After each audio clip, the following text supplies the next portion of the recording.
¿Alguna vez te has preguntado si la escuela realmente te enseña a pensar o solo a repetir? Hoy vamos a hablar de la pedagogía crítica latinoamericana, una forma de entender la educación, no como algo neutral, sino como una herramienta para cuestionar el mundo y transformarlo. Vamos a conocer a tres pensadores clave: Paulo Freire, Henry Giraud y Peter McLaren. Empecemos por lo básico. ¿Qué es la pedagogía crítica? Es una corriente educativa que parte de una idea muy fuerte: la educación nunca es neutral.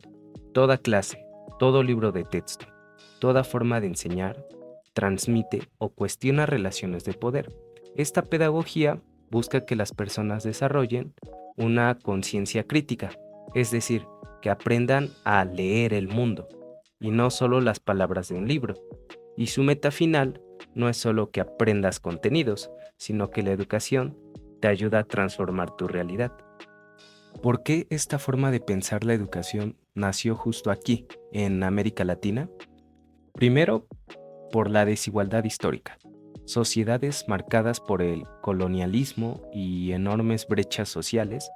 Y segundo, por los movimientos populares de los años 60 y 70, que impulsaron campañas de alfabetización y organización comunitaria. Y tercero, por las dictaduras. En muchos países la educación se convirtió en un espacio de resistencia frente al autoritarismo. En ese contexto tan intenso es donde aparece nuestro primer protagonista. Paulo Freire nació en Brasil en 1921 y murió en 1997. Se le considera el padre de la pedagogía crítica latinoamericana. Empezó alfabetizando a campesinos y obreros en Pernambuco, enseñándoles a leer y escribir, pero también a entender su propia realidad social. Después del golpe militar de 1964, tuvo que exiliarse, primero en Chile, luego en Suiza y en países de África. Fue en ese camino donde escribió su obra más importante, Pedagogía del Oprimido, publicada en 1968 y traducida a decenas de idiomas. ¿Cuál es la gran idea de Freire? Él compara dos modelos de educación. El primero es la educación bancaria. El docente deposita conocimientos en estudiantes pasivos, como si fuera cuentas de banco. Aquí el estudiante es un recipiente vacío. No hay espacio para preguntar y en el fondo esto refuerza la obediencia y el silencio. Freire propone otra cosa: la educación liberadora, donde el diálogo horizontal entre docente y estudiantes construye un conocimiento en conjunto, y aquí se valora más las preguntas que las respuestas, y se construye pensamiento crítico y autonomía. Todo esto lleva a un concepto central en su obra: la concientización, el proceso de volverse consciente de las estructuras de opresión para poder transformarlas. El segundo autor es Henry Giraud, nacido en Estados Unidos en 1943 y considerado uno de los principales continuadores de las ideas de Freire. Giraud habla de la pedagogía de frontera. Dice que los docentes existen entre límites sociales, políticos y culturales que pueden cuestionar. También propone que el profesor no debe ser solo alguien que transmite información, sino un intelectual que interpreta, cuestiona y transforma la cultura escolar. Y es muy crítico del neoliberalismo. Denuncia cómo el mercado convierte la educación en una simple mercancía, dejando de lado la formación ciudadana.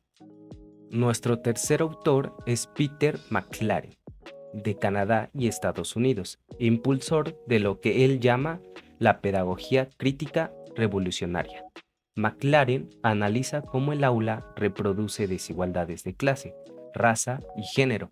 También estudia los rituales escolares, esas rutinas que parecen inofensivas, pero que en realidad refuerzan el poder, aunque también pueden ser espacios de resistencia. Y un dato curioso es que McLaren visitó personalmente a Freire en Brasil y fue clave para difundir sus ideas en el mundo académico de habla inglesa. Entonces, ¿Cómo se conectan estos tres autores?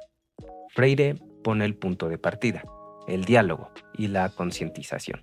Giraud lleva esas ideas a la crítica cultural y al neoliberalismo, con su pedagogía de frontera, y McLaren suma la lucha de clases y un marxismo explícito al proyecto, con su pedagogía revolucionaria.